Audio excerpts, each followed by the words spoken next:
Start किया हुआ second chapter का मलेरिया। तो मलेरिया में अब हमारा नेक्स्ट टॉपिक देखते हैं, how plasmid gets into blood of man. कैसे प्लाज्मिड जो होता है वो किसी ह्यूमन के किसी मैन के ब्लड के अंदर कैसे ट्रांसफर होता है। ठीक है, यानी कि हमने देखना है कि जो प्लाज्मोडियम है वो मलेरिया की वजह है, तो वो कैसे एक ह्यूमन के अंदर ट्रांसफर हो रहा है। तो स्टूडेंट देखें, फिर कुछ बायोलॉजिस्ट ने कुछ ऑब्जर्वेशंस किए हैं। फर्स्ट ऑब्जर्वेशन देखें, मलेरिया इज एसोसिएटेड विद मार्शीज। पहले ये ऑब्जर्व किया गया कि मलेरिया का कोई ना कोई ताल्लुक जरूर है मार्शी प्लेसेस से, दलदली इलाकों से। ठीक है, सेकंड देखें, drinking water of marshes does not cause malaria. फिर सेकंड उन्होंने ये भी कहा कि जो मार्शी प्लेसेस का पानी है ना वो मलेरिया को कोज नहीं करता, उसकी वजह नहीं बनता। फिर से क्या रिजल्ट निकाला, Plasmodium was not in marshy water. तो उन्होंने कहा प्लाज्मोडियम जो होता है वो दलदली इलाके का जो पानी है उसमें तो नहीं होता। फिर देखें 1883 के अंदर एक फिजिशियन आया है, A.F.A. किंग। ठीक है, एक डॉक्टर है A.F. किंग, उसने 20 ऑब्जर्वेशंस दी। जो आपकी बुक के अंदर यहाँ पे 3 ऑब्जर्वेशंस का जिक्र किया गया। देखिए फर्स्ट देखें, people who slept outdoor were more likely to get malaria. उन्होंने कहा कुछ ऐसे पीपल जो कमरों के बाहर सोते हैं उनके अंदर क्या होता है, मलेरिया होने के ज़्यादा चांसेस है as compare to those slept indoor, as compare to those, यानी कि उनकी निस्बत जो कमरे के अंदर सोते हैं। ठीक है, फर्स्ट ऑब्जर्वेशन क्या है कि कुछ ऐसे लोग जो कमरों के बाहर सोते हैं, ठीक है, खुली जगह पे, उन्हें मलेरिया ज़्यादा होता है। फिर उन्होंने कहा कि ऐसे लोग जो कमरों में सोते हैं उनके अंदर मलेरिया के चांसेस कम होते हैं। तो सेकंड देखें, people who slept under fine net were more less likely to get malaria. उन्होंने कहा फिर सेकंड ऑब्जर्वेशन ये की गई, ऐसे लोग जो नेट जो होती है जालियाँ का होती हैं उसके अंदर सोते हैं उनके अंदर भी मलेरिया कम होता है एज कम्पेयर टू जो जाली के बगैर सोते हैं। तो स्टूडेंट थर्ड देखें, थर्ड ऑब्जर्वेशन ये की गई, individual who slept near smoky fire usually did not gate malaria. उन्होंने कहा कि कुछ लोग ऐसे जो धुएं के करीब, आग का धुआं है ना, अगर उसके करीब सोते हैं उनके अंदर भी मलेरिया बड़ा कम होता है। तो ये 3 ऑब्जर्वेशन थी। पहली एक रूम की, जो खुले कमरे में सोते हैं, ठीक है, जो बंद कमरों में सोते हैं उनके अंदर चांसेस कम होते हैं मलेरिया के। दूसरा उन्होंने कहा कि जो नेट के नीचे सोते हैं उनके अंदर भी कम चांसेस होते हैं मलेरिया के, कम है। और थर्ड उन्होंने बात की है जो आग के करीब सोते हैं उनके अंदर भी जो मलेरिया होने के चांसेस कम होते हैं। देन स्टूडेंट ये हमारी ऑब्जर्वेशंस थी, कुछ बायोलॉजिस्ट की ऑब्जर्वेशंस थी। अब इन ऑब्जर्वेशन को देख के हाइपोथेसिस बनाया गया। हाइपोथेसिस देखिए क्या बनाया उसने। स्टूडेंट यहाँ पे उसने बात की हाइपोथेसिस की। उन्होंने कहा कि मॉस्किटो ट्रांसमिट करते हैं प्लाज्मोडियम को, are involve in the spread of malaria.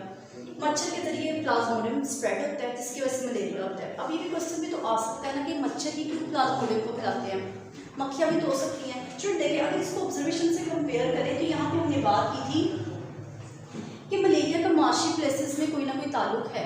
तो ऐसी जगह जहाँ पे पानी वगैरह खड़ा होता है तो वहाँ मक्खियों की अफजाइश नहीं होती, वहाँ मच्छर की अफजाइश होती है। तो एक तो वजह इसकी ये है। दूसरा ये कि ये काटने की वजह से ट्रांसफर होता है, और आपको पता है मक्खियाँ कभी भी काटती नहीं है, मच्छर काटता है। तो इसलिए उन्होंने ऑब्जर्वेशन हाइपोथेसिस बनाया कि जो मॉस्किटो है वो प्लाज्मोडियम को ट्रांसफर करता है। अब इसकी डिटेक्शन देखें, if mosquitoes are involve in the spread of malaria. हमें आप पता है रिडक्शन में 2 लॉज हम यूज़ करते हैं, इफ देन एंड लॉजिक। ठीक है, अगर उन्होंने कहा mosquitoes are involve in the spread of malaria, अगर मॉस्किटो मच्छर जो होता है मलेरिया को फैलाता है, then plasmodium should be present in mosquito. तो उन्होंने कहा कि फिर प्लाज्मोडियम भी मच्छर के अंदर होना चाहिए। स्टूडेंट देखें, a mosquito can get plasmodium by biting malarial patient. तो फिर उन्होंने कहा कि जो मॉस्किटो है ना उसके अंदर कहाँ से प्लाज्मोडियम आएगा, जब वो किसी मलेरियल पेशेंट को बाइट करता है, ठीक है, उसके ब्लड को सक करता है, तो उस मलेरियल पेशेंट के अंदर जो प्लाज्मोडियम होता है वो मच्छर में ट्रांसफर हो जाता है। तो इसको एक नया साइंटिस्ट आया, रोनाल्ड रॉस, ठीक है, ये ब्रिटिश आर्मी फिजिशियन था। 1880s के अंदर उसने एक्सपेरिमेंट किया इंडिया के अंदर। इसने क्या देखा, उसने ना एनोफिलीज मॉस्किटो लिया, ठीक है, एनोफिलीज मॉस्किटो फीमेल ली। उन्होंने देखा, आप ये भी कह सकते हो उसने मेल क्यों नहीं लिया, फीमेल ही क्यों ली। ठीक है स्टूडेंट, फीमेल ही नहीं क्या करना होता है, अगली जो नस्ल है फीमेल बढ़ाती है, तो इसी वजह से उसने एनोफिलीज जो फीमेल थी मॉस्किटो उसको लिया। उसने उसको बाइट करवाया मलेरिया पेशेंट की, ठीक है, मलेरिया पेशेंट है, उस पर आके एनोफिलीज जो थी मस्कीटो उसने बाइट किया, जिसकी वजह से क्या हुआ, कुछ दिन मच्छर को रखा, फिर मच्छर को मार दिया, किल किया, और किल करने के बाद देखा उसको, फिर माइक्रोस्कोप के नीचे स्टडी किया कुछ, फिर स्टडी करके पता क्या चलता है, देखिए student, Plasmodium multiply stomach wall of the mosquito. जब उन्होंने मच्छर को माइक्रोस्कोप के नीचे देखा तो देखा कि स्टमक की जो वॉल है ना मस्कीटो की, उसमें प्लाज्मोडियम डिवाइड होता जा रहा है, ठीक है। तो फिर क्या होता है कि जैसे जैसे वो स्टमक के अंदर डिवाइड होता जाता है, उसकी पैदावार बढ़ती जाती है, तो वही प्लाज्मोडियम फिर स्लैवरी ग्लैंड जो होती है ना स्लाइवा वाले, फिर मच्छर के स्लाइवा के अंदर आ जाता है, फिर वो जो स्लाइवा ग्लैंड जब मच्छर किसी और को जाके बाइट करता है, उस स्लाइवा के जरिए प्लाज्मोडियम जो होता है पेशेंट के अंदर ट्रांसफर हो जाता है। तो ये इसकी रीजन थी। देखें, इन्फेक्टेड मस्कीटो, फिर जब इन्फेक्टेड ऐसा पेशेंट, मतलब इन्फेक्टेड क्यों कह रहे हैं, ऐसा देखिए ना, इन्फेक्टेड वो होता है जिसने क्या किया, किसी मलेरिया पेशेंट को बाइट किया, उसका प्लाज्मोडियम जब मच्छर के अंदर चला गया, तो ऐसा पेशेंट कौन सा, ऐसा मच्छर क्या हो जाएगा, इन्फेक्टेड, ठीक है। अब ये जो इन्फेक्टेड मस्कीटो है ना, इसके अंदर प्लाज्मोडियम है, अब ये क्या करेगा, सिंपल किसी हेल्दी पर्सन को जाके बाइट करेगा। जैसे ही उसने बाइट किया तो हाइपोथेसिस देखते हैं, जाहिर है किसी भी हेल्दी पेशेंट को क्या होना चाहिए था, मलेरिया होना चाहिए था, लेकिन जो रोनाल्ड रॉस था ना, इसने ये एक्सपेरिमेंट डायरेक्ट ह्यूमन पे नहीं किया। उन्होंने कहा था ऐसा भी तो हो सकता है, आगे ही मलेरिया एक बीमारी बहुत संजीदा किस्म की बन चुकी है, अगर डायरेक्ट ह्यूमन पे एक्सपेरिमेंट किया गया तो मलेरिया की वजह से ह्यूमन की डेथ ना हो जाए। क्यों? क्योंकि देखा जाता 1/3 पेशेंट मर रहे थे, मतलब अगर 3 लोगों को भी मलेरिया हो रहा था तो उसमें से एक जो मर रहा था, तो इसलिए उसने डायरेक्ट एक्सपेरिमेंट ह्यूमन पे नहीं किया।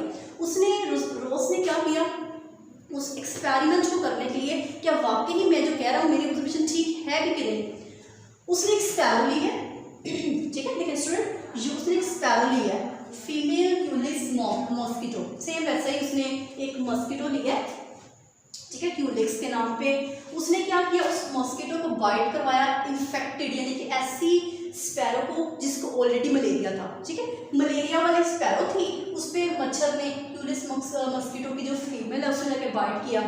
जब उसने बाइट किया, प्लाज्मोडियम जो था वो ट्रांसफर किसमें हो गया, मच्छर के अंदर। देन मॉस्किटो फिर कुछ दिन के बाद वो सेम एक्सपेरिमेंट किया उसने, उसको कुछ दिन रखने के बाद मच्छर को मार दिया। मारने के बाद देखा कि ऑब्जर्व किया कि जो मच्छर है उसके स्टमक के अंदर प्लाज्मोडियम डिवाइड होता जा रहा था। वो जो प्लाज्मोडियम है ना, स्टमक से फिर कहाँ जाएगा, स्लैवरी ग्लैंड के अंदर, स्लैवरी ग्लैंड मतलब स्लाइवा, फिर स्लाइवा के अंदर जब वो किसी को बाइट करेगा तो स्लाइवा के जरिए जो मच्छर का प्लाज्मोडियम है तो वो किसी पर्सन के अंदर ट्रांसफर हो जाएगा। तो ये रीजन थी। अब ये देखिए स्लैवरी ग्लैंड पे जो था ना मस्कीटो का, उसने बाइट करेगा हेल्दी स्पैरो, वो किसी हेल्दी स्पैरो को बाइट करेगा तो उसको भी ट्रांसफर हो जाएगी। तो इसका रिजल्ट क्या आया, स्लाइवा कंटेन प्लाज्मोडियम। उन्होंने कहा कि जो स्लाइवा होता है ना उसके अंदर क्या मौजूद है, प्लाज्मोडियम, दैट एंटर्ड स्पैरो, जो किसी स्पैरो के अंदर एंटर हो जाएगी। जब इन्फेक्टेड आपके पास है ना मस्कीटो, किसी हेल्दी स्पैरो को करेगा बाइट, तो वो उसके स्लाइवा के जरिए, मच्छर के स्लाइवा के जरिए वो किसके अंदर चली जाएगी, स्पैरो के अंदर चला जाएगा प्लाज्मोडियम। वहाँ पे जाके क्या करेगा, स्पैरो को इन्फेक्टेड कर देगा। और इन्फेक्टेड स्पैरो क्यों होगी, उसके अंदर प्लाज्मोडियम ट्रांसफर हो गया। तो स्टूडेंट देखें, अब फिर फर्दर 1898 के अंदर कुछ हमारे पास आए हैं फर्दर बायोलॉजिस्ट, उन्होंने अब डायरेक्ट जो एक्सपेरिमेंट किया है ना ह्यूमन पे कर दिया। ये तो स्पैरो का आ रहा है, ठीक है, स्पैरो से कैसे ट्रांसफर हुआ, तो पहले मॉस्किटो से स्पैरो, स्पैरो से मॉस्किटो, वो सब कुछ। अब देखें 1898 के अंदर एक इटालियन जो थे फिजिशियंस आए, डॉक्टर्स आए, उन्होंने डायरेक्ट एक्सपेरिमेंट अब ह्यूमन पे किया। देखें जरा, एनोफिलीज मॉस्किटो ली, ठीक है, ये भी फीमेल है, एनोफिलीज मॉस्किटो की फीमेल्स है, ये हेल्दी है, मतलब इन्होंने अभी मलेरिया नहीं है। उन्होंने बाइट किया मलेरिया पेशेंट को, ठीक है, मलेरिया पेशेंट को क्या कर दिया, बाइट कर दिया। तो जाहिर है जब बाइट करेंगी तो प्लाज्मोडियम जो था वो किस में चला जाएगा, मलेरिया जो वो उसमें मस्कीटो में चला गया। अब मस्कीटो के अंदर कुछ दिन के बाद उन्होंने देखा जो बाइट, अब ये जो मस्कीटो था जिसके अंदर प्लाज्मोडियम ट्रांसफर हुआ है, अब उसके अंदर भी क्या हो जाएगा कि जो उसने किसी हेल्दी पर्सन को बाइट किया है। तो देखें पहले था मलेरिया पेशेंट, वहां से जो था प्लाज्मोडियम ट्रांसफर कहाँ गया है, मच्छर के पास। अब वो जो इन्फेक्टेड मच्छर था उसने हेल्दी पर्सन को क्या कर दिया बाइट, तो फिर वो कहाँ चला जाएगा, हेल्दी पर्सन से वो कहाँ चला गया, फिर कहाँ हेल्दी मस्कीटो से वो हेल्दी पर्सन के अंदर ट्रांसफर हो गया और पर्सन को क्या हो गया, मलेरिया हो गया, और पर्सन किससे इल हो गया, मलेरिया से। तो इसका रिजल्ट क्या निकलता है, it confirmed that mosquito transmit Plasmodium. तो उन्होंने कहा इससे ये साबित होता है कि जो मस्कीटो मच्छर है वो क्या करते हैं, ट्रांसमिट करते हैं इसको, प्लाज्मोडियम को। ठीक है, प्लाज्मोडियम कौन ट्रांसफर कर रहा है, मच्छर कर रहे हैं, एंड स्प्रेड मलेरिया, जिसकी वजह से फिर मलेरिया फैलता है। तो ये हमारा आज का एक टॉपिक था जिसमें हमने different how plasmodium get blood of the man, कैसे कि जो प्लाज्मोडियम जो होता है किसी मैन के ब्लड के अंदर ट्रांसफर होता है। तो डिफरेंट ऑब्जर्वेशंस की गई, एक ने कुछ ऑब्जर्वेशंस दी हैं, फिर हमने उसके बेस पे हाइपोथेसिस देखा, डिडक्शंस देखी, फिर रिजल्ट आया। देन रेनॉल्ड रॉस आया, उसने एक्सपेरिमेंट किया, उसने एनोफिलीज देखा, एनोफिलीज का बारे में देखा, एनोफिलीज को उसने अप्लाई किस पे किया, ह्यूमंस पे। एनोफिलीज का एक्सपेरिमेंट देखने के बाद उसने रॉस ने एक स्पैरो के अंदर भी एक्सपेरिमेंट किया, उसके अंदर कौन सा मस्कीटो था, क्यूलिस। ये बेटा ये आपके पास फर्क भी आ सकता है कि एनोफिलीज जो है वो ह्यूमन के अंदर, ठीक है, और जो क्यूलिस मस्कीटो है उसको बाइट करवाया स्पैरो के ऊपर। तो ये आपका क्वेश्चन भी इंपॉर्टेंट है। देन इससे रिजल्ट आया कि सलाइवा के अंदर भी प्लाज्मोडियम होता है, वो काटने की वजह से ट्रांसफर होता है। लास्ट में कुछ फर्दर लास्ट में फिजिशियन आए और उन्होंने एनोफिलीज जो थे ना मस्कीटो, उसको बाइट करवाया पेशेंट के ऊपर, मलेरिया पेशेंट के अंदर से, फिर मलेरिया पेशेंट से वो मस्कीटो के अंदर, फिर मस्कीटो ने आगे ट्रांसफर कर दिया किसको, एक हेल्दी पर्सन को। तो इससे रिजल्ट क्या है कि मस्कीटो जो होता है वो ट्रांसमिट करता है